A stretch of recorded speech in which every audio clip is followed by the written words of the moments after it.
Y'all, Ginger Hotshot here again with another video.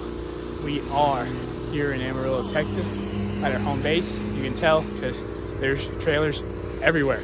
But this video is going to be the setup for our CDL Hotshot trailer. All right, check this out.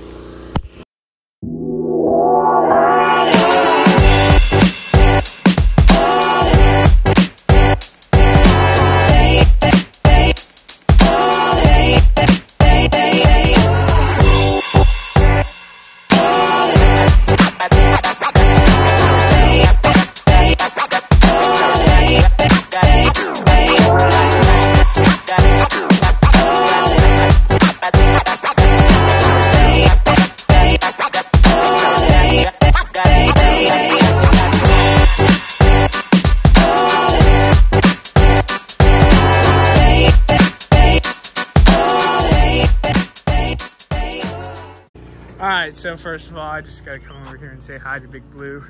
And one of my magnets flew off, so I just wrote the DOT number on the window. I didn't, actually. The driver did. He quit. That sucks. He just didn't want to do over the road. Wish I knew that beforehand. I'm not gonna sit here and shit talk him, but I appreciate, you know, at least the love that he did. So yeah, that means I'm going back on the road. So I flew down here to Amarillo from Reno, and I'm taking the truck. I am taking the truck and hitting the road, headed back that way. I got a load. Today is Saturday, and I got a load headed out of somewhere within 90 miles of here. That's going to Phoenix. That's heading out on Monday, delivering Wednesday, and hopefully get something up to the bay because I gotta be home this weekend like usual. So yeah, anyways, this trailer is for sale. It is a 24-foot Hallmark enclosed trailer. I think it's got 7K axles. I'm not exactly positive. I could figure out, but I don't want to. It's got the electric jack on the front, and it's got a winch inside. And then this trailer is also for sale. It's going to have a regular gooseneck attachment, not the kingpin, because that's going to that trailer. But this is a Techstar 35+5, 14,000 pound rated trailer. It's got the 8x8 upper deck. It's got a 12,000 pound winch. And yeah, anyways, it's for sale. If you're interested, hit me up. It also usually has a lock there. I just lost the keys, so I'll replace it. But yeah, what we're here for is this baby. So yeah, let's get into it. All right, first things first. There are important things in life. That's good.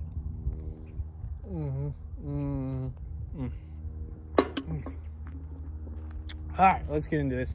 So, like I said, CDL Hotshot setup. All right, that's the truck. Okay, this is the truck. This is Big Blue. It is a Chevrolet Silverado 3500 HD. I got my IFTA stickers. All right, 2022 and 2023. It is, I mean, there's nothing too fancy about it on the inside. It's normal stock. Got my ELD from GPS tab. All right, and that's the bed, which doesn't have any bedding, but I took out the back seat and the passenger seat, and I have plenty of room to stretch out. And even my guy that's like 6'6", he's got the same setup in his truck, and it works great. So I definitely suggest doing the passenger seat setup. I did the back seat setup before, but it was not the most comfortable because you lay corner to corner, and even me just being 5'9" can really fit, and plus I get to use all this as storage. That's way more comfortable. I get way better sleep. What else I got in here? I got this inverter, 2000 watt. I use this to run an air fryer or a little hot boiling water. Okay, that is also, I keep dry food, and I run with a cooler so I can cook stuff. That's a kingpin lock. Detailer left that in here. Okay, so I definitely suggest bringing stuff to change a tire. Bottle jack, breaker bar, and the socket. which is on the Ugga Dugga. So I carry one of these too. You don't need it. You could do it with just the breaker bar, but I definitely suggest having those to be able to change a tire, because it will happen eventually. I also carry jumper cables, and forgive me, this is a little bit disorganized. I didn't organize this part before the video, but I got a first aid kit. What else is important in here? Duct tape, safety vest, hard hat, tape measure. Tape measure is definitely important because you want to be able to measure your trailer. I have a grease gun to lube and do maintenance on the trailer. Duct tape is never a bad thing. Extension cord, just in case I need it. I got some basic tools, socket set, and there's a set of wrenches somewhere. It might be up in Reno. Screwdriver. Yeah, and then also you need to make sure that you have your fire extinguisher, that it's charged and mounted, right? It's got to be mounted, so mine's mounted. Oh, I should show you those before I forget. On this side of the truck, I have auto socks. These puppies are what we're going to use this year instead of chains. I have chains on the big rig, but I didn't want to lug those around on the Hotshots, and I've heard these are nice and they work pretty good, if not better, and they're easier to get on there. So I have 3 of these in here. These ones are for the trailer, and then I have one for the truck too. So basically, depending on chain controls, you need a set of chains on your truck at all times. If you're going through chain areas that have chain controls, like along 80, pretty much anywhere north of, let's say, well, you're looking at Colorado, so really anywhere north of the 40 that I know of, you need to carry chains on you for each axle, for 2 tires on each axle, so just the outer tire. So for example, you need one on this outside tire, one on that outside tire, and one on the outside tires on the trailer. So that's 1 set, 2 sets for the trailer, and 1 set for the truck. So in total, if you're running Hotshot, you need 3 sets on there. Now, you don't always need to run 3 sets. Depends on the level of chain controls. But that's that. So now, as far as we got going in the bed, this right here is a 75-gallon auxiliary fuel tank, and that is gravity fed into the filler neck. So what I do is I run till I have about 3/4 of a tank, or no, about 1/4 of a tank left in this truck, and then I flip this to the on position. The fuel just runs into the main tank of the truck. And I'll tell you that, especially if you're running CDL, it's a lifesaver. If you're running on CDL, which I don't think is a great idea, well, you don't need it. It will save you some weight, but it's nice anyways, because otherwise, like this truck has a 300-mile range on a tank of fuel, but when you add the auxiliary tank, it's got like 800 to 1,000. So it's a lifesaver. And then I also got this guy, which I inherited with a truck that I bought, but this is a 30K rated 5th wheel hitch from Curt, and I love the 5th wheel. As you've probably seen, I love the 5th wheel way better than the gooseneck. It's so much easier to attach. You don't need to have the safety chains dangling, because you have the kingpin is just like a semi. Yeah.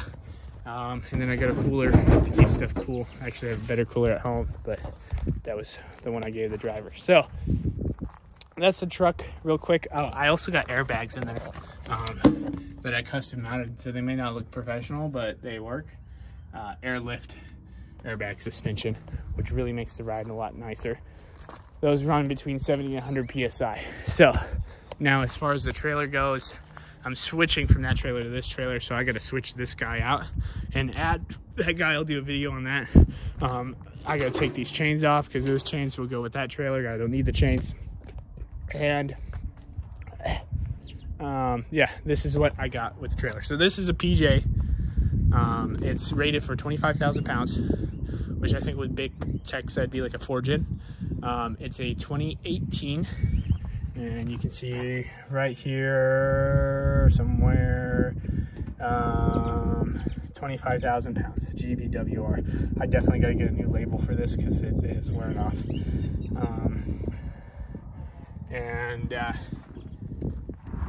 it comes with the normal chain box, and then we added 4 of these buyer's toolboxes.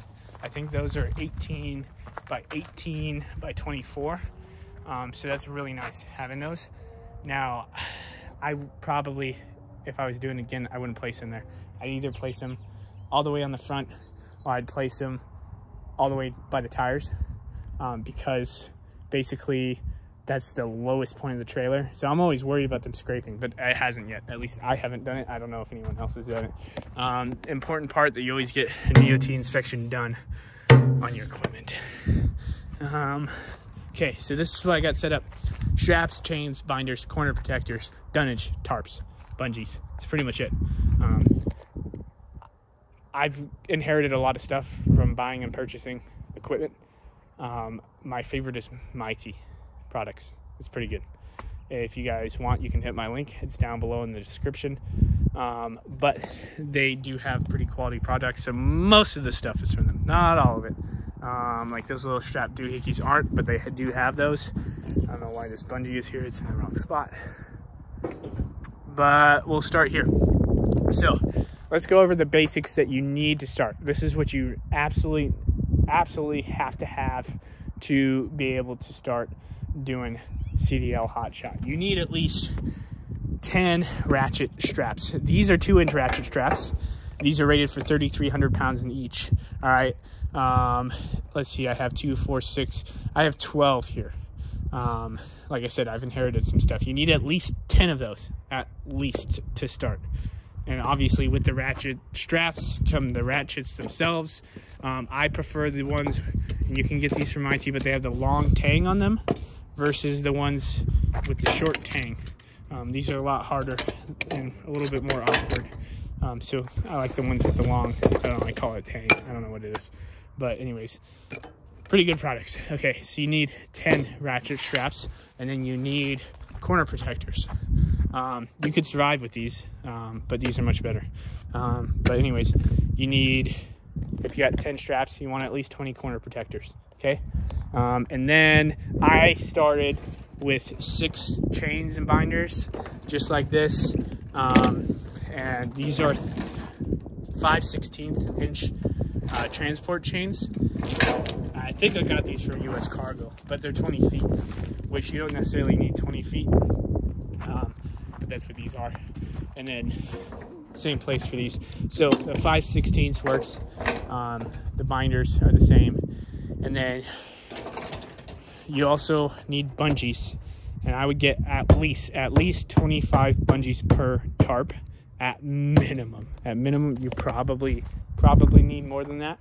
But that will get the job done, and you can figure it out. So push comes to shove, you need 50 bungees to start. Dunnage. You can kind of figure out what style that you like, but I would have at least 8 pieces of dunnage, probably going across the entire trailer, but these little short 4x4s will also work. And then you need tarps that are long enough to cover the trailer. It doesn't necessarily have to be these tarps. You can get away with some cheap tarps, but you're going to be buying a lot of them.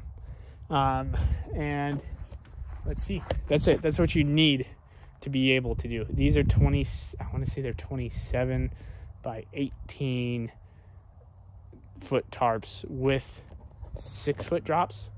It might be 8-foot drops. I think it's 6-foot drops. That's what these are. And so you need enough to be able to cover the full length of the trailer, which is 40 feet. So at minimum to start, tarps, dunnage, bungees, chains, binders, corner protectors, and at least 2-inch ratchet straps. Now I'm going to tell you that very quickly you want to upgrade from these guys, these 2-inch ones, if you're doing CDL hotshot, because you're carrying a lot more weight and you want the straps to be able to handle them. If you're doing CDL hotshot, you're constantly going to be getting out and tightening these guys up. They're going to go through it a lot more. They're not as heavy duty, and they don't hold as much weight, so you're going to have to use a lot more of them versus 4-inch straps. 4-inch straps are rated for a lot more. I want to say 5,000 pounds a piece. Probably says on there, I don't know where. But yeah, so again, those ones are from Mytee. These ones are from Cargo Mall, US Cargo Mall, something like that. And they're just, see, there you go. workload, 5,400 pounds. So they hold more weight and they're more durable, and they just secure stuff better. They don't loosen up as easily, and that's probably because of the ratchet setup that we got, because these have the little foldable ratchets versus these. This is what we use. Now there's lots of different styles for winches for these. You can even get ratchets like this for 4-inch straps, although I think the sliding rail option is the best, and I don't have one of those here right now. It's on the other trailer, but the sliding rail is definitely the best with the winches. But basically the strap feeds through the winch, and you use the winch bar to tighten the strap, and that is honestly the way to go. These are drop-in strap winches, and this is how they work. You go like that. You feed the strap through, it pulls it up, then you use the winch bar to tighten it. That is the premise of those. Mytee has different ones than these. These cost $1,000. I didn't make that decision because on my trailer I installed a sliding winch rail track for about $500 in about, I want to say, 6 hours. So most of them come with them nowadays, but I wouldn't go this route. I don't even know where these came from. So they're heavy duty, made in China though. But yeah, so, but something like this will work for the 4-inch straps, or you can get the regular ratchets, or you can get the sliding winch rail, or they have bolt-on winches, or they have weld-on winches, blah, blah, blah, blah, blah. Obviously with winches, you need a winch bar. And coil bars are nice. Like I'll use this when I'm throwing chains and binders sometimes. Then oversized load banners are definitely helpful. I actually haven't used these yet, but the red flags, if you're doing oversized load banners, you want 2 of those, and then the red flags, you want probably at least 4 of them. I had 4 of them. Apparently I'm missing 3 of them. I don't know where those went. A pizza box. Like I said, these corner protectors are definitely the way to go, because the problem with these is they're not stiff enough to really protect the corner. They could still break the load underneath, versus these have a lot more strength because of the ridge that's built into them. These are just going to protect your straps. I also suggest having, if you ever have a strap that frays, that you cut it into little pieces like this. And that works really well in spots that you can't get the corner protector into. I actually learned that from a guy who worked for us, and that was pretty nice to know. These are corner protectors for chains. I've used them once or twice. You don't need this many. This is from 2 trailers, you know, probably 2 sets, 2 of these per chain that you got. And I am running with 8 chains and binders, which is what I would say is preferred. I started with 6, I'd run with 8. I just happened to inherit them. But yeah, I have about 50 bungees right there. That's it, I'm running low on those. For the dunnage, I definitely suggest having the full 8-foot. These are pretty cool. I picked them up when I was picking up another load. They just gave them to me because they didn't like their dunnage, or my dunnage. But you can just get these at Lowe's or something, or you just find them places. That's what I do. Anyways, so that right there is our CDL trailer setup. So don't forget to like, share, and subscribe to the video. If you like it, let me know if you have any input down in the comments. Is there anything that you run differently that you would prefer to have on your setup? Oh, that's a strap winder. That's the godsend. Let's see what else. Yeah, that's it. So like, share, subscribe, hit the link in the description. Go to Mytee Products to buy your stuff. It's actually cheaper there than Amazon. I swear to God, it's the best place to buy it. Best quality is the best value. Might not be the most heavy duty, but it's good quality equipment for a good price, and it's cheaper than Amazon. Yeah, so go do that, and I will catch you guys on the next video.